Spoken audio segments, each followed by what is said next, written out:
अस्सलामुअलैकुम dear students, उम्मीद करता हूँ आप सब दोस्त खैरियत से होंगे, ठीक ठाक होंगे।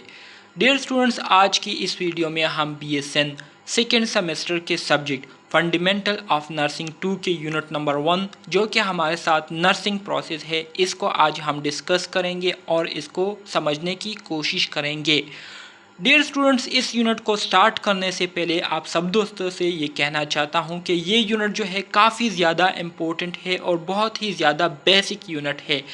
ये यूनिट जो है आपको तकरीबन जितने भी आने वाले यूनिट्स है तो उन यूनिट्स में आपको इस यूनिट के बहुत सारे कंपोनेंट जो है वो मिलेंगे और ख़ास तौर पर नर्सिंग प्रोसेस जो है आपको हर स्टेप पर, हर जगह पर, हर यूनिट में मिलेगा। तो इसलिए कहने का मकसद ये है कि आप जो है इस यूनिट को बेहतर से बेहतर तरीके से इसको अंडरस्टैंड करने की कोशिश करें। जितने भी आपके कन्फ्यूजन है इस यूनिट में, उन कन्फ्यूजन को जो है क्लियर करें ताकि आने वाले यूनिट्स में आपको फिर किसी किस्म की कन्फ्यूजन ना हो, किसी किस्म की परेशानी ना हो और आप आसानी से जो है हर टर्मिनोलॉजी को अंडरस्टैंड कर सके। ठीक है, इसके साथ साथ तमाम दोस्तों से गुजारिश है कि चैनल को सब्सक्राइब करें और बेल आइकन को दबाएं ताकि नए वीडियोस की नोटिफिकेशन आप सब दोस्तों को टाइम पर मिल सके। डियर स्टूडेंट्स, इस यूनिट के ऑब्जेक्टिव्स हमारे साथ मौजूद है जिसमें हम मंदरजा झेल चीज़ों पर बात करेंगे, मंदरजा झेल टॉपिक्स को डिटेल के साथ डिस्कस करेंगे। सबसे पहले हम नर्सिंग प्रोसेस की डिफिनीशन करेंगे, नर्सिंग प्रोसेस को समझेंगे कि नर्सिंग प्रोसेस आखिर कहते हैं किसे है। इसके बाद फिर हमने नर्सिंग प्रोसेस के जो पर्पसेस है, नर्सिंग प्रोसेस के जो मकासद है उस पर हम बात करेंगे कि नर्सिंग प्रोसेस को हम किस मकसद के लिए करते हैं। इसके अलावा हम फिर आइडेंटिफाई करेंगे कंपोनेंट्स ऑफ नर्सिंग प्रोसेस के कि नर्सिंग प्रोसेस जो है ये कितने कंपोनेंट पर मुश्तमिल है, कितने अज्जा से मिलकर बना हुआ है।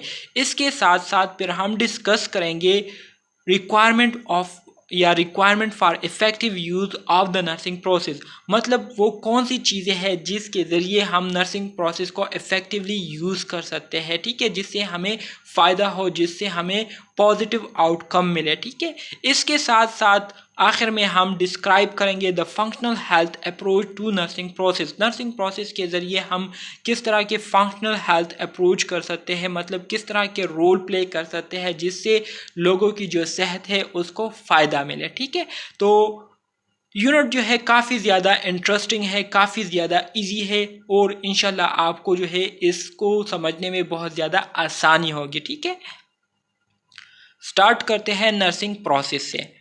What is nursing process?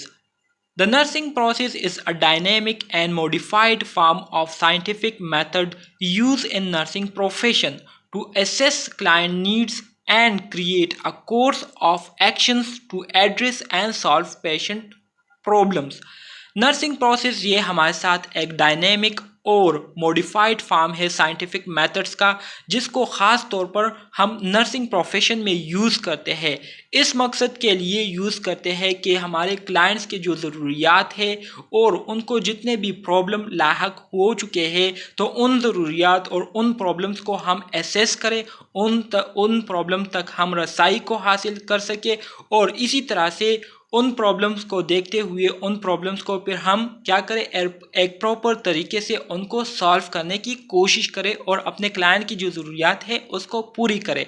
तो इस पूरे प्रोसेस को क्या कहते हैं, इस पूरे प्रोसेस को नर्सिंग प्रोसेस कहते हैं। ठीक है, डायनेमिक एंड मॉडिफाइड से मुराद ये है कि नर्सिंग प्रोसेस जो है ये हमारे साथ जो है हर पेशेंट के लिए अलग होता है। ठीक है, हर पेशेंट पर जो है नर्सिंग प्रोसेस के अलग असरात होते हैं, चेंजेबल होते हैं। ठीक है, इसके साथ साथ इसमें हम मॉडिफिकेशन कर सकते हैं, इसको हम चेंज कर सकते हैं अकॉर्डिंग टू नीड्स।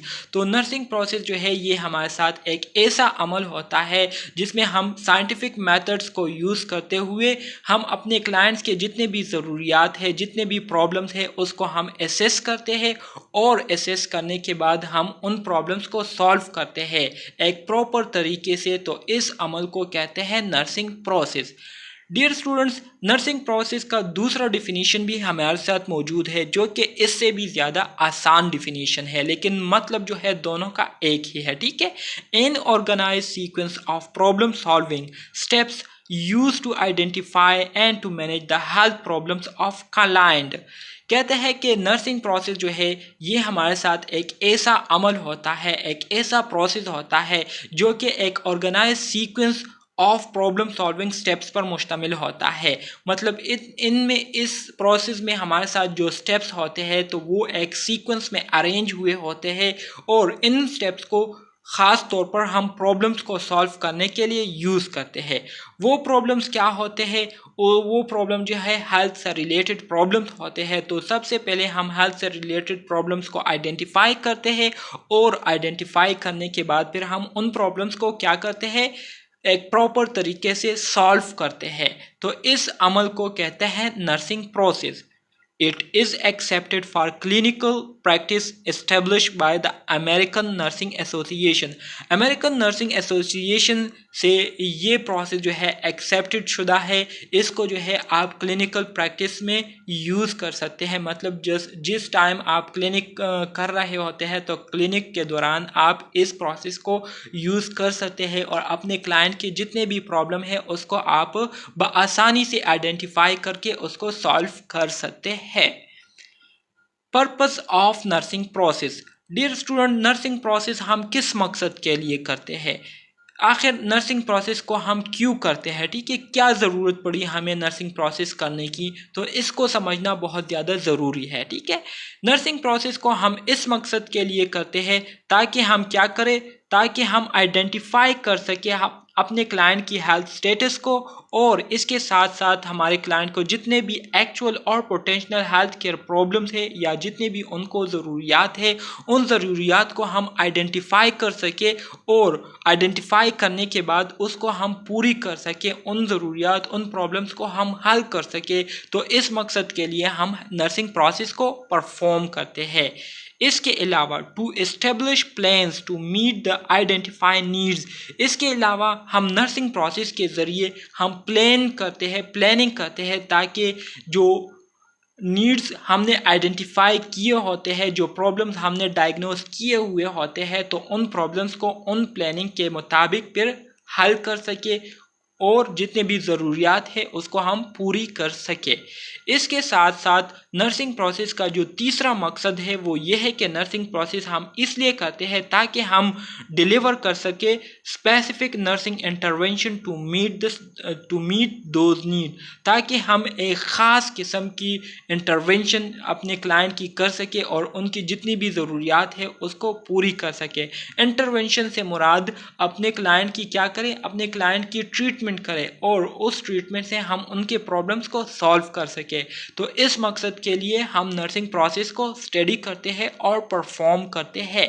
इसके साथ साथ purpose to provide client care that is individualised, holistic, effective and efficient. इसके साथ साथ नर्सिंग प्रोसेस का मकसद ये भी है कि हम नर्सिंग प्रोसेस के ज़रिए अपने क्लाइंट्स को केयर प्रोवाइड करते हैं, अपने क्लाइंट की केयर करते हैं। ये केयर जो है इंडिविजुअलाइज भी हो सकती है, इनफरादी भी हो सकती है। ठीक है, इसके अलावा होलिस्टिक होती है। ठीक है, एक प्रॉपर तरीके से इज़्ज़त एक रिस्पेक्ट के दायरे में रहते हुए हम क्लाइंट को क्या करते हैं, केयर प्रोवाइड करते हैं। ये केयर जो है काफ़ी ज़्यादा इफ़ेक्टिव होता है क्लाइंट के लिए, पेशेंट के लिए, और काफ़ी ज़्यादा जो है क्या होता है, सफिशेंट होता है। एफिशिएंट से मुराद सफिशेंट होता है, उनके लिए काफ़ी होती है। ठीक है, ये केयर। तो इस मकसद के लिए हम नर्सिंग प्रोसेस को परफॉर्म करते हैं। इसके साथ साथ डियर स्टूडेंट्स, अब हम बात करेंगे कंपोनेंट्स ऑफ नर्सिंग प्रोसेस की। कि नर्सिंग प्रोसेस के जो कंपोनेंट है, मतलब जिन चीज़ों से जो है ये नर्सिंग प्रोसेस बनी हुई है, तो उन कंपोनेंट्स को हम क्या करेंगे, अब डिस्कस करेंगे। कंपोनेंट से मुराद नर्सिंग प्रोसेस के जो पार्ट्स है, ठीक है, जिसको हम कंबाइन करके नर्सिंग प्रोसेस को बनाते हैं, तो इसको क्या कहते हैं, कंपोनेंट्स कहते हैं। So the nursing process utilise the following step. Nursing process में हमारे साथ मंदरजा झेल स्टेप्स होते हैं जिसको हम फॉलो करते हुए नर्सिंग प्रोसेस को मुकम्मल करते हैं। सबसे इम्पोर्टेंट और सबसे पहला स्टेप जो नर्सिंग प्रोसेस में होता है उसको हम असेसमेंट कहते हैं। असेसमेंट डियर स्टूडेंट्स, ये हमारे साथ नर्सिंग प्रोसेस का सबसे मोस्ट इम्पोर्टेंट मेजर कंपोनेंट है।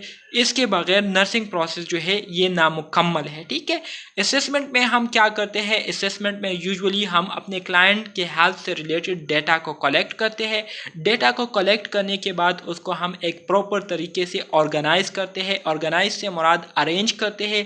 अरेंज करने के बाद फिर उस पर हम एनालाइजेशन करते हैं। एनालाइजेशन से मुराद उस पर हम तज्जिया करते हैं। उसको हम जो हेल्थ केयर मेंबर होते हैं उनके साथ डिस्कस करते हैं और डिस्कस करने के बाद उस पर इंटरप्रिटेशन करते हैं, मतलब सोच विचार करके उससे एक प्रॉपर कंक्लूजन जो है वो निकालते हैं। तो इस प्रोसेस को कहते हैं असेसमेंट। इसके बाद हमारे साथ नर्सिंग प्रोसेस का जो दूसरा कंपोनेंट है उसको हम नर्सिंग डायग्नोसिस का कहते हैं। जाहिर बात है डियर स्टूडेंट, जब हम अपने क्लाइंट के हेल्थ से रिलेटेड डेटा को कलेक्ट कर लेते हैं तो उस डेटा को कलेक्ट करने के बाद हमने एक कंक्लूजन निकालनी होती है, हमने एक नतीजा उससे निकालना होता है जिसके बेस पर हम ये क्लेरिफाई करते हैं कि आया हमारा जो क्लाइंट है, हमारे जो पेशेंट है, ये हेल्दी है या अनहेल्दी है। सो नर्सिंग डायग्नोसिस से मुराद ये है कि हम नर्सिस क्या करते हैं? डायग्नोस करते हैं, आइडेंटिफाई करते हैं हेल्थ प्रॉब्लम्स को। ठीक है, इसके बाद हमारे साथ जो तीसरा कंपोनेंट है नर्सिंग प्रोसेस का उसको कहते हैं प्लानिंग।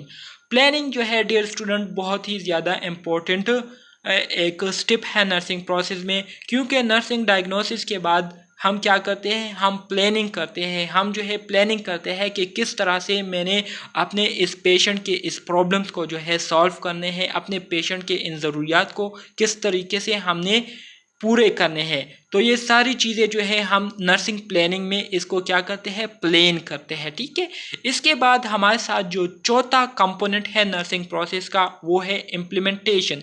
इम्प्लीमेंटेशन को नर्सिंग इंटरवेंशन भी कहते हैं। ठीक है, इम्प्लीमेंटेशन में हमने क्या करते हैं? इम्प्लीमेंटेशन में हमने जो प्लानिंग की हुई होती है तो उस प्लानिंग को हमने प्रैक्टिकली जो है अपने पेशेंट पर अप्लाई करना होता है। ठीक है, हमने जितनी भी प्लानिंग की हुई होती है कि मैंने जो है अपने पेशेंट को इस तरह से केयर देनी है, पेशेंट के साथ इस तरह से करना है, ठीक है, पेशेंट को ऐसे कंफर्ट रखना है, तो उन सारे प्लानिंग को हमने प्रैक्टिकली अप्लाई कर देनी है अपने पेशेंट पर। तो इसको कहते हैं इम्प्लीमेंटेशन। इसके बाद हमारे साथ जो पांचवा और लास्ट कंपोनेंट है नर्सिंग प्रोसेस का उसको कहते हैं इवॉल्वेशन। इवॉल्वेशन ये हमारे साथ एक मोस्ट इंपॉर्टेंट कंपोनेंट है नर्सिंग प्रोसेस का। इम्पोर्टेंट इसलिए है क्योंकि इस कंपोनेंट के ज़रिए हमें पता चलता है कि आया हमने जो प्लानिंग की थी, हमने जो नर्सिंग प्रोसेस स्टार्ट किया था, आया वो नर्सिंग प्रोसेस जो है वो सक्सेसफुल हुआ है या अनसक्सेसफुल हुआ है। ठीक है, इससे हमें इस तरह से पता चलता है कि इवॉल्वेशन में हम अपने क्लाइंट की जो कंडीशन है उसको देखते हैं, उसकी हम असेसमेंट करते हैं, उसको हम चेक करते हैं और ये जानने की कोशिश करते हैं कि आया हमारे पेशेंट की जो कंडीशन है, जो हेल्थ स्टेटस है, उसमें इम्प्रूवमेंट आई है या नहीं, उसमें बेहतरी आई है या नहीं। अगर बेहतरी उसमें आई हुई हो तो इसका मतलब ये है कि आपका जो नर्सिंग प्रोसेस है वो सक्सेसफुल रहा है। लेकिन अगर इसके बरक्स हो तो इसका मतलब ये है कि आपका जो नर्सिंग प्रोसीजर है या नर्सिंग प्रोसेस है वो फेल हो चुका है। तो इसलिए हमने फिर इस प्रोसेस को दोबारा से स्टार्ट करना है, दोबारा से सारे स्टेप्स को हमने फॉलो करने हैं और इसको हम तब तक जो है अगेन दोबारा करेंगे तब जब तक हम अपने क्लाइंट की जो ज़रूरियात है उसको पूरी ना करें और उसकी हेल्थ कंडीशन में इम्प्रूवमेंट ना लाए। तो तब तक हम इस प्रोसेस को क्या करेंगे? अगेन करेंगे। ठीक है, steps remain same. Nursing process में हमारे साथ जितने भी ये 5 स्टेप्स है ये सेम के सेम रहते हैं और इसी पैटर्न के साथ हम इसको फॉलो करते हैं नर्सिंग प्रोसेस में हर जगह पर। लेकिन application and results are different. लेकिन इसको अप्लाई करना और इसके नतीजे जो है ज़ाहिर बात है हर पेशेंट के लिए मुख्तलिफ होते हैं। मिसाल के तौर पर एक पेशेंट है, उस पर मैंने जो है नर्सिंग प्रोसेस को अप्लाई किया, उससे जो मेरे पास आंसर आया या मेरे पास जो रिज़ल्ट आया वो पॉजिटिव आया। पॉजिटिव से मुराद वो रिज़ल्ट जो है वो मेरे साथ सक्सेसफुल हुआ, नर्सिंग प्रोसेस जो है वो सक्सेसफुल हुआ। अब दूसरा पेशेंट है, दूसरे पेशेंट पर भी मैंने इसी नर्सिंग प्रोसेस को अप्लाई किया स्टेप वाइज, लेकिन उसका जो रिज़ल्ट है वो मेरे साथ नेगेटिव आया, मतलब उस प्रोसेस में मैं नाकाम हो गया हूँ। तो इस वजह से कहते हैं कि इसको अप्लाई करना और इसका जो रिज़ल्ट है वो डिफरेंट हो सकता है, लेकिन ये स्टेप जो है हर जगह पर सेम होते हैं, यही स्टेप्स फॉलो किए जाते हैं। Component of nursing process. Nursing process के जो कंपोनेंट है डियर स्टूडेंट्स, अभी हमने डिटेल के साथ डिस्कस किए। इसमें एक हमारे साथ असेसमेंट होता है, दूसरा हमारे साथ नर्सिंग डायग्नोसिस होता है, तीसरा हमारे साथ नर्सिंग प्लानिंग होता है, चौथा हमारे साथ नर्सिंग इम्प्लीमेंटेशन होती है, और लास्ट और पांचवें नंबर पर हमारे साथ इवाल्वेशन होती है। एमसीक्यूज में आ सकता है कि how many steps of nursing process, nursing process के कितने स्टेप्स है। ऑप्शंस आपको दिए गए होंगे 2, 3, 4 या 5, तो करेक्ट ऑप्शन आपके साथ 5 होगा। ठीक है, तो डियर स्टूडेंट्स ये था हमारे साथ नर्सिंग प्रोसेस के कंपोनेंट। उम्मीद करता हूँ इसकी समझ आप दोस्तों को आ गई होगी। अब आ जाते हैं नर्सिंग प्रोसेस की कैरेक्टरिस्टिक्स की तरफ। नर्सिंग प्रोसेस के जो फंक्शन है, जो खसूसियात है, उसको अब हम डिस्कस करेंगे। ठीक है, सो सबसे पहली कैरेक्टरिस्टिक नर्सिंग प्रोसेस की ये है कि ये हमारे साथ एक साइक्लिक पैटर्न है। ठीक है, साइक्लिक पैटर्न से मुराद ये है कि इसको हम क्या करते हैं, एक साइकिल फॉर्म में इसको हम फॉलो करते हैं। जैसे कि आप इस डायग्राम में देख सकते हैं कि सबसे पहले हम असेसमेंट करते हैं, फिर नर्सिंग डायग्नोसिस करते हैं, फिर प्लानिंग करते हैं, फिर इम्प्लीमेंटेशन करते हैं, फिर इवाल्वेशन करते हैं, और फिर इसी तरह से हम दोबारा से स्टार्ट कर देते हैं। तो नर्सिंग प्रोसेस जो है ये हमारे साथ साइक्लिक पैटर्न में होता है। एक खसूसियत ये हो गई नर्सिंग प्रोसेस की। इसके बाद जो दूसरी खसूसियत है नर्सिंग प्रोसेस की वो ये है कि नर्सिंग प्रोसेस ये हमारे साथ बाय नेचर डायनेमिक है। डायनेमिक से मुराद ये है कि इसमें चेंजेस होती रहती है, इसको हम मॉडिफाई कर सकते हैं अकॉर्डिंग टू सिचुएशन। ठीक है, इसके साथ साथ जो तीसरी करेक्टरिस्टिक्स है नर्सिंग प्रोसेस की वो ये है कि नर्सिंग प्रोसेस ये ख़ास तौर पर क्लाइंट सेंटर्डनेस होता है, मतलब इसमें हम फोकस करते हैं अपने क्लाइंट पर। ठीक है, जितने भी हम प्रोसेसेस करते हैं तो अपने क्लाइंट की जो ज़रूरियात है, जो प्रॉब्लम है, उसको मद्देनज़र रखते हुए करते हैं। ठीक है, इसके साथ साथ focus on problem solving and decision making. Nursing process की एक करेक्टरिस्टिक, एक खसूसियत ये भी है कि नर्सिंग प्रोसेस में हम ख़ास तौर पर प्रॉब्लम पर फोकस करते हैं और प्रॉब्लम को सॉल्व करने की कोशिश करते हैं, और डिसीजन मेकिंग पर क्या करते हैं, फोकस करते हैं। ठीक है, उस पर हम क्या करते हैं, नज़र रखते हैं। इसके साथ साथ interpersonal and collaborative style. Nursing process ये हमारे साथ एक ऐसा प्रोसेस है जिसके दौरान जो पेशेंट और नर्स होते हैं तो इनके दरमियान भी क्या होता है, एक रिलेशनशिप बन जाता है। ठीक है, क्योंकि नर्सिंग प्रोसेस ये हमारे साथ एक मुकम्मल प्रोसेस होता है, तो इस मुकम्मल प्रोसेस को फॉलो करते हुए नर्स और पेशेंट के दरमियान काफ़ी ज़्यादा इंटरेक्शन जो है वो हो जाती है, और इसी तरह से इनके दरमियान जो है एक रिलेशनशिप बन जाता है। इसके साथ साथ नर्सिंग प्रोसेस में जितने भी स्टाफ मेंबर्स होते हैं, नर्सिंग स्टाफ मेंबर्स होते हैं, तो वो एक दूसरे के साथ मिलकर प्रॉब्लम्स को क्या करते हैं, सॉल्व करते हैं। तो इस वजह से इसको कहते हैं कोलैबोरेटिव स्टाइल। कोलैबोरेटिव से मुराद मिलजुल कर प्रॉब्लम्स को सॉल्व करते हैं। ठीक है, नर्सिंग प्रोसेस में। इसके साथ साथ नर्सिंग प्रोसेस जो है ये हमारे साथ एक यूनिवर्सल एप्लीकेबिलिटी है। ठीक है, नर्सिंग प्रोसेस को हम जहाँ भी जाए इसको हम अप्लाई कर सकते हैं और इसी तरीके से अप्लाई कर सकते हैं। कोई आपको ये नहीं कह सकता कि आपने इन प्रोसेस को जो है, इन स्टेप्स को जो है गलत परफॉर्म किया है, या इसकी जो सीक्वेंस है इसको आपने गलत किया हुआ है। तो इसलिए नर्सिंग जो है प्रोसेस ये हमारे साथ एक यूनिवर्सल एप्लीकेबिलिटी है इसमें। ठीक है, ये खसूसियत भी है नर्सिंग प्रोसेस की। इसके साथ साथ use of critical thinking and clinical reasoning. Nursing process ये हमारे साथ एक ऐसा अमल है जिसमें हम ख़ास तौर पर क्रिटिकल थिंकिंग को यूज़ करते हैं और क्लिनिकल रीजनिंग करते हैं। क्रिटिकल थिंकिंग यूजुअली हम ज़्यादातर इमरजेंसी सिचुएशन में करते हैं। इमरजेंसी सिचुएशन ये हमारे साथ ऐसे सिचुएशन होते हैं जो कि एकदम से अचानक जो है वो अकड़ हो जाए, अचानक जो है वो पैदा हो जाए, तो ऐसे सिचुएशन में हमने जो है कम टाइम में ज़्यादा डिसीजन लेने होते हैं और कम टाइम में जो है हमने ज़्यादा काम करना होता है, और जितने भी फैसले होते हैं तो हमने उस इमरजेंसी सिचुएशन को देखकर ठीक टाक एक्यूरेट फैसले करने होते हैं। तो इसको कहते हैं क्रिटिकल थिंकिंग, ठीक है, और क्लिनिकल रीजनिंग। डियर स्टूडेंट्स, अब हम नर्सिंग प्रोसेस के जो कंपोनेंट अब हमने डिस्कस किए थे, तो उस कंपोनेंट को हम यहाँ पर डिटेल के साथ डिस्कस करेंगे। सबसे पहला जो कंपोनेंट है नर्सिंग प्रोसेस का, वो हमारे साथ क्या है, वो हमारे साथ असेसमेंट है। असेसमेंट का, जैसे कि मैंने आपको कहा था कि असेसमेंट ये हमारे साथ एक ऐसा प्रोसेस होता है जिसमें हम अपने क्लाइंट के हेल्थ स्टेटस से रिलेटेड क्या करते हैं, डेटा को कलेक्ट करते हैं। डेटा को जब हम कलेक्ट कर लेते हैं तो जाहिर बात है उस डेटा को हमने फिर एक प्रॉपर सीक्वेंस में अरेंज भी करना होता है, जिसको हम ऑर्गेनाइजिंग द डेटा कहते हैं। जब डेटा को हम ऑर्गेनाइज कर लेते हैं तो उस ऑर्गेनाइज डेटा को फिर हमने वैलिडेट करना है। वैलिडेट से मुराद ये है कि हमने उस डेटा को दोबारा समराइज कर लेना है अपने पेशेंट के सामने। उनको हमने कहना है कि आपने हमें अपने प्रॉब्लम से रिलेटेड ये बातें कहीं आया, ये बातें ठीक है या नहीं।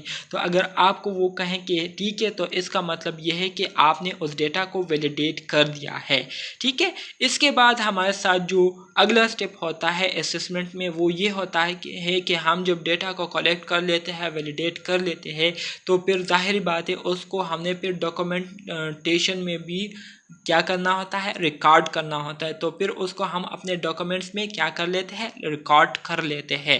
Assessment is the systematic and continuous collection, organisation, validation and documentation of data, ठीक है। इसको कहते हैं असेसमेंट या असेसमेंट। ये हमारे साथ वो प्रोसेस होता है जिसमें हम डेटा को कलेक्ट करते हैं, उसको ऑर्गेनाइज करते हैं, ऑर्गेनाइज करने के बाद उसको पर एनालिसिस करते हैं, और एनालिसिस के बाद उस पर इंटरप्रिटेशन करके उससे कंक्लूजन निकालते हैं। तो दोनों डिफिनेशन को आप यूज़ कर सकते हैं, दोनों का मतलब एक ही है जो कि मैंने आपको अभी बताया। तो ये था हमारे साथ असेसमेंट। इसके अलावा डियर स्टूडेंट, असेसमेंट के हमारे साथ जो है 4 टाइप है, 4 किस्म के असेसमेंट यूजुअली हम करते हैं, ठीक है। सो टाइप ऑफ असेसमेंट पर हम बात करेंगे। The 4 different types of assessment are, हमारे साथ असेसमेंट के जो 4 डिफरेंट टाइप्स है वो मंदरजा झेल है। सबसे पहला टाइप जो हमारे साथ पहली किस्म जो असेसमेंट की है, उसको हम इनिशियल नर्सिंग असेसमेंट कहते हैं।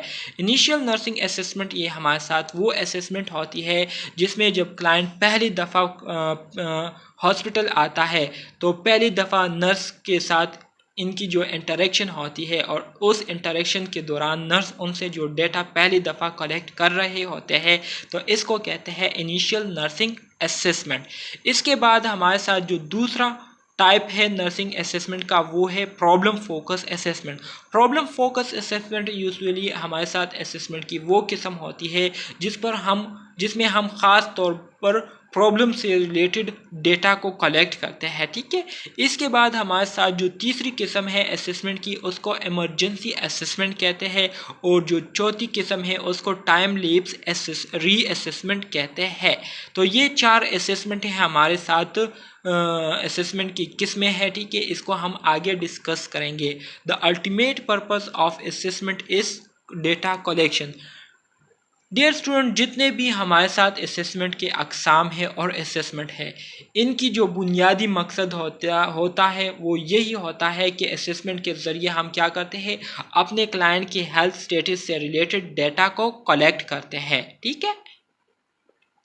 आ जाते हैं डियर स्टूडेंट असेसमेंट की पहली किस्म की तरफ, जो कि हमारे साथ इनिशियल नर्सिंग असेसमेंट कहलाती है।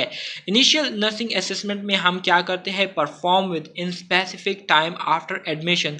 जब हम अपने क्लाइंट को एडमिट कर लेते हैं, तो एडमिट करने के बाद एक ख़ास टाइम में हम अपने क्लाइंट से क्या करते हैं, असेसमेंट लेते हैं, उनसे हम डेटा कलेक्ट करते हैं to establish a complete database for problem identification. इसमें हम क्या करते हैं, इसमें हम प्रॉब्लम को आइडेंटिफाई करने के लिए, प्रॉब्लम को डायग्नोस करने के लिए हम अपने क्लाइंट से प्रॉब्लम से रिलेटेड डेटा कलेक्ट करते हैं। For example nursing admission assessment. Nursing admission assessment जो है ये हमारे साथ इनिशियल नर्सिंग असेसमेंट की क्या है, एग्जाम्पल है। नर्सिंग एडमिशन असेसमेंट में हम क्या करते हैं? नर्सिंग एडमिशन असेसमेंट में यूजुअली हम अपने क्लाइंट से पूछते हैं कि आपको क्या प्रॉब्लम है, ठीक है। उसके उन प्रॉब्लम को हम नोट कर लेते हैं, उनके नेम को हम नोट कर लेते हैं, उनकी एज को हम नोट कर लेते हैं, उनकी जेंडर को जो है हम नोट कर लेते हैं, उनके नेम को हम नोट कर लेते हैं। तो ये हमारे साथ इनिशियल नर्सिंग असेसमेंट की एक किस्म है, एग्जाम्पल है, ठीक है। इसके बाद हमारे साथ जो दूसरी किस्म है असेसमेंट की, उसको हम प्रॉब्लम फोकस असेसमेंट कहते हैं। प्रॉब्लम फोकस असेसमेंट में क्या होता है? To determine the status of a specific problem identified in an earlier assessment. जो पहली बार हमने असेसमेंट की हुई होती है, तो उस असेसमेंट में हमने जो प्रॉब्लम को आइडेंटिफाई किया होता है, तो उस प्रॉब्लम पर जो है हम क्या करते हैं? उस प्रॉब्लम पर हम असेसमेंट करते हैं, उस प्रॉब्लम से रिलेटेड हम डेटा को कलेक्ट करते हैं। For example, early checking of vital sign of fever patient. वो पेशेंट जिनको फीवर होता है, तो फीवर के पेशेंट की जो वाइटल साइन है उसको हम हर एक घंटा बाद जो है उसको हम चेक करते हैं। तो ये हमारे साथ प्रॉब्लम फोकस असेसमेंट है। इसके बाद हमारे साथ जो तीसरा किस्म आता है असेसमेंट का, उसको इमरजेंसी असेसमेंट कहते हैं। इमरजेंसी असेसमेंट में क्या होता है? ड्यूरिंग इमरजेंसी सिचुएशन के दौरान हम क्या करते हैं? Identify any life threatening situation. हम किसी भी ऐसे सिचुएशन को आइडेंटिफाई करने की कोशिश करते हैं जो कि उस पेशेंट की लाइफ के लिए ख़तरनाक साबित होता हो। तो ऐसे लाइफ थ्रेटनिंग सिचुएशन को हम क्या करते हैं? इमरजेंसी असेसमेंट में आइडेंटिफाई करने की कोशिश करते हैं। For example, rapid assessment of an individual airway. Emergency assessment में मिसाल के तौर पर एक पेशेंट है, उनके एयरवे को जो है हम बहुत रैपिडली क्या करते हैं? चेक करते हैं। उनकी ब्रीथिंग स्टेटस को हम देखते हैं कि आया ये पेशेंट जो है प्रॉपर तरीके से सांस ले रहा है या नहीं। और इसके साथ साथ सर्कुलेशन को हम देखते हैं। कार्डियक अरेस्ट के दौरान जब किसी पेशेंट को हार्ट अटैक हो चुका होता है, तो उस दौरान उसकी जो सर्कुलेशन है उसको हम चेक करते हैं कि नॉर्मल है या नहीं। तो इसको कहते हैं इमरजेंसी असेसमेंट। डियर स्टूडेंट, हमारे साथ जो लास्ट टाइप है असेसमेंट की, उसको हम टाइम लैप्स असेसमेंट कहते हैं। टाइम लैप्स असेसमेंट यूजुअली हमारे साथ असेसमेंट की वो किस्म है जिसमें हम क्या करते हैं? Several months after initial assessment के कुछ महीने बाद फिर हम क्या करते हैं? उस पेशेंट की दोबारा असेसमेंट करते हैं, ठीक है। To compare the client current health status with the data previously obtain. तो इसमें हम क्या करते हैं? इसमें हम यूजुअली अपने क्लाइंट की जो करंट कंडीशन है, करंट हेल्थ स्टेटस है, उसको हम प्रीवियस हेल्थ स्टेटस के साथ कंपेयर करते हैं और जानने की कोशिश करते हैं कि आया इनकी सेहत में इम्प्रूवमेंट आई हुई है या नहीं। Component of assessment. Dear student, जैसे कि मैंने आपको कहा कि असेसमेंट के हमारे साथ कंपोनेंट है, ठीक है। वो कंपोनेंट क्या है?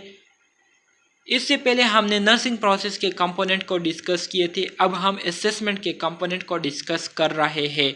तो इसमें जो हमारे साथ कंपोनेंट है, सबसे पहला जो कंपोनेंट है वो ये है कि असेसमेंट के दौरान हम डेटा को कलेक्ट करते हैं, कलेक्ट करने के बाद उसको ऑर्गेनाइज करते हैं, ऑर्गेनाइज करने के बाद उसको वैलिडेट करते हैं और वैलिडेट करने के बाद फिर उसको हम डॉक्यूमेंट्स में रिकॉर्ड करते हैं। तो ये 4 कंपोनेंट है हमारे साथ, ठीक है, असेसमेंट है।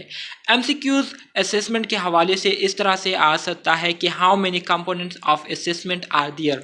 तो ऑप्शंस आपको दिए गए होंगे 5, 3, 4 या 2। तो करेक्ट ऑप्शन आपके साथ कौन सा होगा? 4 होगा। 4 कंपोनेंट है असेसमेंट के, ठीक है। ये एमसीक्यूज अपने साथ डियर स्टूडेंट्स नोट किया करें, जो कि मैं आपको लेक्चर्स के दौरान बताता हूँ। बहुत ही ज़्यादा इंपॉर्टेंट एमसीक्यूज होते हैं ये, ठीक है। असेसमेंट में हम क्या करते हैं? कलेक्शन ऑफ डेटा करते हैं, डेटा को कलेक्ट करते हैं। सो data collection is the process of gathering information about a client health status. Data collection ये हमारे साथ एक ऐसा अमल होता है जिसमें हम अपने क्लाइंट की हेल्थ स्टेटस से रिलेटेड इंफॉर्मेशन को जमा करते हैं। It include the health history. इसमें जो है हेल्थ से रिलेटेड हिस्ट्री शामिल होती है। फिज़िकल एग्जामिनेशन इसमें शामिल होती है, ठीक है, जिसमें हम पेशेंट की फ़िज़िकल एग्जामिनेशन करते हैं, फ़िज़िकली उसको हम चेक करते हैं कि किसी किस्म की एबनॉर्मेलिटी तो बॉडी के किसी पार्ट में मौजूद नहीं है।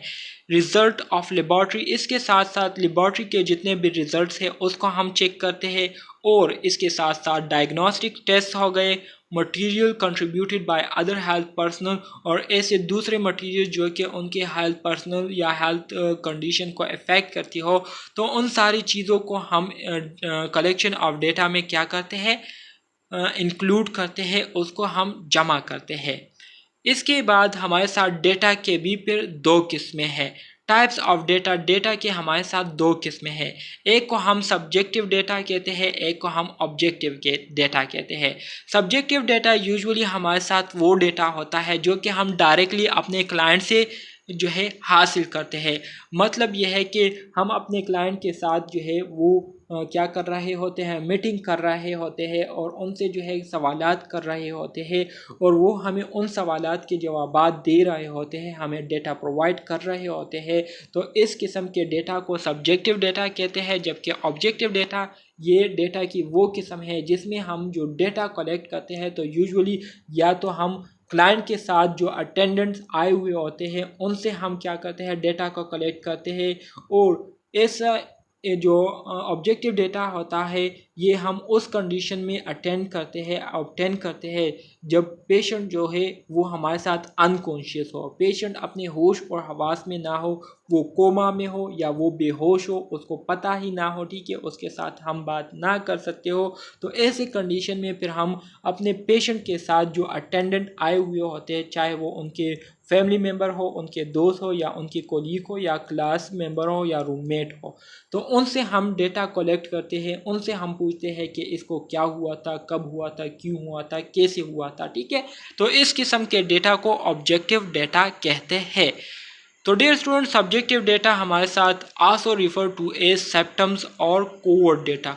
Subjective data dear student usually हमारे साथ वो डेटा होता है जो कि हमारे साथ क्या होता है, सेप्टम या कोवर्ट डेटा पर मुश्तमिल होता है। कोवर्ट डेटा ये हमारे साथ वो डेटा होता है जो कि पोशीदा होता है, जिसको हम ऑब्ज़र्व नहीं कर सकते। और सेप्टम से मुराद जो कि अलामात होते हैं या पेशेंट जिस तरह से फील कर रहा होता है अपनी कंडीशन को, तो इसको हम सेप्टम्स कहते हैं, ठीक है। सेप्टम्स एंड कोवर्ट को डियर स्टूडेंट्स आपने अंडरस्टैंड कर लिया है कि किसे कहते हैं। सेप्टम से मुराद पेशेंट अंदर से कैसे महसूस कर रहा है। मिसाल के तौर पर मैं कहता हूँ कि मेरा दिल जो है बहुत ख़राब है, मुझे दिल जो है बहुत ऐसा महसूस हो रहा है जैसे मेरा दिल जो है डूबा जा रहा है, या मुझे जो है मेरे स्टमक में पेन हो रहा है, ठीक है। तो इसको कहते हैं सेप्टम्स। इसके अलावा कोड डेटा से मुराद ये है कि ये हमारे साथ वो डेटा होती है जो कि पोशीदा होती है, ठीक है, जिसका हम ऑब्जर्वेशन नहीं कर सकते, जिसको हम ऑब्ज़र्व नहीं कर सकते, विजुअलाइज नहीं कर सकते, बल्कि इस डेटा को हासिल करने के लिए हम अपने क्लाइंट से क्वेश्चंस करते हैं, अपने क्लाइंट से बातचीत करते हैं और उनसे जो है इस डेटा को हासिल करते हैं। Are clearly only to the person affected, ये डेटा जो है सिर्फ उस बंदे को पता होता है जो कि इफ़ेक्ट हुआ होता है, और उसी बंदे से हम इस डेटा को हासिल कर सकते हैं। And can be describe only by that person, और सिर्फ वही बंदा जो है इस डेटा को बयान कर सकता है। लाइक इचिंग हो गई, पेन हो गया, and feeling of worry are example of subjective data. मिसाल के तौर पर एक पेशेंट को जो है उसको खारिश हो रही है, तो जब तक वो आपको ख़ुद ना कहें तो आपको पता नहीं चल सकता कि आया इस पेशेंट को खारिश हो रही है या नहीं। तो ये हमारे साथ सब्जेक्टिव डेटा हो गया। इसी तरह से एक पेशेंट है, उसको बहुत ज़्यादा पेन हो रही है, लेकिन उसने अभी तक आपको बताया नहीं, तो आपको जो है तब तक पता नहीं चल सकता जब तक वो पेशेंट जो है आपको ख़ुद ना कहे कि मुझे बहुत ज़्यादा तकलीफ़ हो रही है, मुझे बहुत ज़्यादा पेन हो रही है, ठीक है। इसके साथ साथ फीलिंग ऑफ वरी, एक बंदा जो है बहुत ज़्यादा परेशान है, आपको उस वक्त तक पता नहीं चल सकता जब तक वो आपको ख़ुद ना कहें। तो ये हमारे साथ एग्जाम्पल है सब्जेक्टिव डेटा के। इसके बाद हमारे साथ आ जाता है objective data, also refer to a sign or overt data. Objective data इसको साइन भी कह सकते हैं और ओवर डेटा भी कह सकते हैं। साइन तो आप सब दोस्त जानते हैं कि एक पेशेंट अगर मिसाल के तौर पर बीमार है तो उस बीमारी की वजह से उसमें कुछ सिम्टम्स जो है वो आते हैं और कुछ साइन आते हैं। साइन यूजुअली हमारे साथ वो अलामात होते हैं जिसको हम ऑब्ज़र्व कर सकते हैं, जिसको हम देख सकते हैं अपनी आंखों से, ठीक है। मिसाल के तौर पर एक पेशेंट जो है वो बहुत ज़्यादा बीमार है, तो बीमारी की वजह से उसकी स्किन जो है वो येलो हो गई है, तो आप उसके स्किन को ऑब्ज़र्व कर सकते हैं, उसके स्किन के कलर को ऑब्ज़र्व कर सकते हैं, तो आपको पता चल जाता है कि ये बंदा जो है ये ठीक नहीं है। इसके अलावा आप जो है उस पेशेंट की, मिसाल के तौर पर एक पेशेंट है वो बीमार है तो उसकी बॉडी टेम्परेचर जो है वो बहुत ज़्यादा हुई है, तो आप उसके बॉडी टेम्परेचर को क्या कर सकते हैं, मालूम कर सकते हैं ख़ुद ब खुद, तो ये भी हमारे साथ एक साइन हो गई, ठीक है। तो और डेटा से मुराद वो डेटा होती है जो कि ज़ाहिर होती है, जिसको हम ऑब्ज़र्व कर सकते हैं, ठीक है। Are detectable by an observer or can be measured or tested against an accepted standard, ठीक है। ऑब्जेक्टिव डेटा यूजुअली हमारे साथ डेटा की वो किस्म है जिसको हम बाय आई साइड जो है ऑब्ज़र्व कर सकते हैं, इसको हम मेजर कर सकते हैं और एक स्टैंडर्ड के अगेंस्ट जो है इसको हम टेस्ट भी कर सकते हैं। दे कैन बी सीन, इसको हम देख भी सकते हैं, सुन भी सकते हैं, महसूस भी कर सकते हैं और स्मेल भी कर सकते हैं। And they obtain by observation और फिजिकल एग्जामिनेशन। ऑब्जेक्टिव डेटा जो है इसको हम फिज़िकल एग्ज़ामिनेशन या ऑब्ज़र्वेशन के ज़रिए हासिल करते हैं, या तो पेशेंट की हम क्या करते हैं, इंस्पेक्शन करते हैं जिसमें हम पेशेंट को ओवरऑल सर से लेकर पाँव तक देखते हैं, उसके बॉडी को हम ऑब्ज़र्व करते हैं, या उसकी फ़िज़िकल एग्ज़ामिनेशन करते हैं, ठीक है। फ़िज़िकल एग्ज़ामिनेशन में हम क्या करते हैं, लाइक परकशन हो गई, पल्पेशन हो गई, इसी तरह से हमारे साथ एस्कल्टेशन हो गया, ठीक है। ये सारी चीज़ें हमारे साथ फ़िज़िकल एग्ज़ामिनेशन में आती है। For example a discoloration of the skin, जैसे कि स्टार्ट में मैंने आपको स्किन का एग्ज़ाम्पल दिया था कि एक पेशेंट है उसकी स्किन की कलर जो है वो येलो हो गई है, तो आप उसके स्किन के कलर को देखकर आइडेंटिफाई कर सकते हैं कि ये बंदा जो है ये ठीक नहीं है। इसी तरह से ब्लड प्रेशर को अगर आप देखें तो ये हमारे साथ क्या है, ऑब्जेक्टिव डेटा में आते हैं। Sources of data, dear students, अब हम डेटा को मुख्तलिफ सोर्सेज से हासिल करते हैं। सोर्सेज से मुराद ज़राए को कहते हैं। सो आपने डेटा किस ज़राए से हासिल किए हैं, किस चीज़ों से जो है आपने डेटा को हासिल किया है, तो इसको कहते हैं sources of data. Sources of data are primary and secondary. हमारे साथ डेटा के जो सोर्सेज है, जो ज़राए है, वो भी हमारे साथ दो है। एक को हम प्राइमरी सोर्स कहते हैं, एक को हम सेकेंडरी सोर्स कहते हैं। प्राइमरी सोर्स ऑफ डेटा ये हमारे साथ वो डेटा होती है, it is the direct source of information, the client is the primary source of data. Primary source of data usually हमारे साथ इसमें पेशेंट आते हैं, ठीक है। पेशेंट के साथ हम डायरेक्टली इंटरेक्ट करते हैं और पेशेंट से जो है डायरेक्टली क्या करते हैं, इंफॉर्मेशन को कलेक्ट करते हैं, डेटा को कलेक्ट करते हैं, तो इसको कहते हैं primary source of data. Secondary source of data usually हमारे साथ ये इनडायरेक्ट सोर्स ऑफ इंफॉर्मेशन होती है, जिसमें हम जो इंफॉर्मेशन कलेक्ट कर रहे होते हैं, जमा कर रहे होते हैं, तो ये एक इनडायरेक्ट सोर्स से कर रहे होते हैं। All sources other than the client are considered secondary sources. All sources other than the client, जितने भी सोर्सेज है उन सब को ऐड करते हुए और क्लाइंट को जो है एक्सक्लूड करते हुए हमारे साथ ये सेकेंडरी सोर्सेज में आती है। फॉर एग्जांपल फैमिली मेम्बर्स से अगर हम पेशेंट से रिलेटेड डेटा को कलेक्ट करें, या हेल्थ प्रोफेशनल से हम डेटा को कलेक्ट करें, या उसके रिकॉर्ड्स के लाइक लेबॉर्ट्री जो रिकॉर्ड्स है उसको देखकर, या उनके रिपोर्ट्स को, या लेबॉर्ट्री या डायग्नोस्टिक जितने भी रिजल्ट्स हैं उससे हम जो डेटा हासिल करते हैं, तो ये हमारे साथ सेकेंडरी सोर्स में आती है, ठीक है।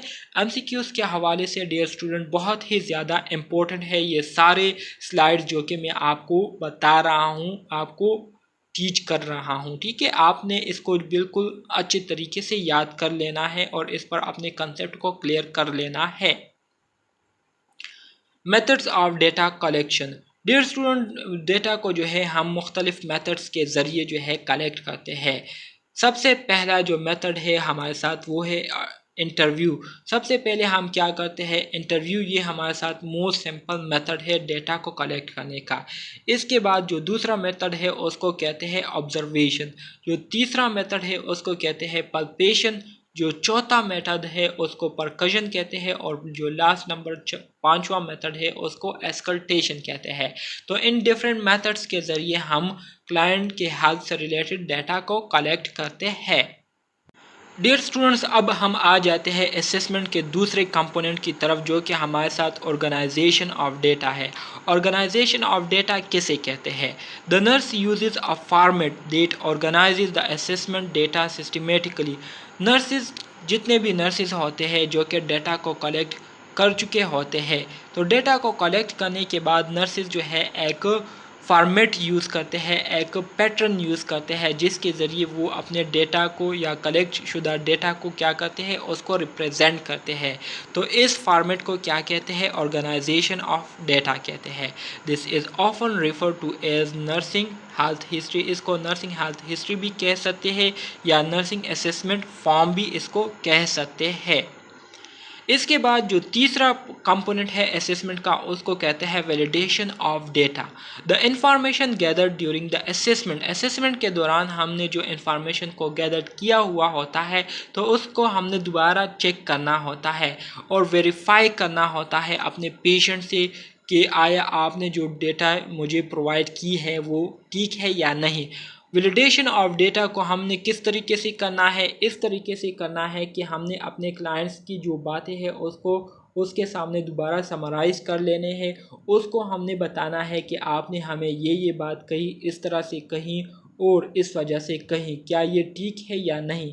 तो अगर वो आपको कहें कि हाँ बिल्कुल ठीक है, तो इसका मतलब ये है कि आपने जो इन्फॉर्मेशन कलेक्ट किया हुआ है तो इसको दोबारा से चेक कर लिया है, डबल चेक कर लिया आपने, ठीक है। इसके बाद हमारे साथ जो लास्ट कंपोनेंट है असेसमेंट का, उसको कहते हैं डॉक्यूमेंटेशन ऑफ डेटा। नाम से जाहिर हो रहा है कि इसमें हम डेटा को क्या करते हैं, डॉक्यूमेंट करते हैं, डॉक्यूमेंट्स में रिकॉर्ड करते हैं। To complete the assessment phase, assessment phase को मुकम्मल करने के लिए the nurse records client data. Nurse जो है वो क्लाइंट के डेटा को रिकॉर्ड करता है। Accurate documentation is essential and should include all data collected about the client health status।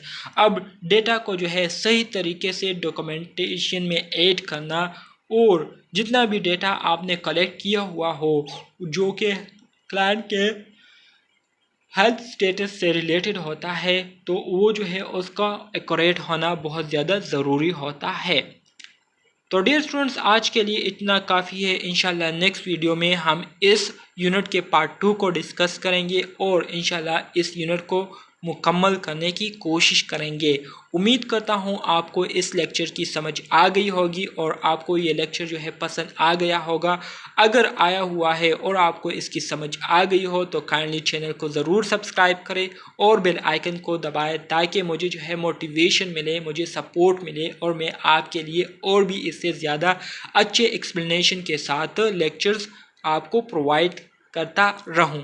तो मिलते हैं नेक्स्ट लेक्चर में, तब तक के लिए अल्लाह हाफिज़।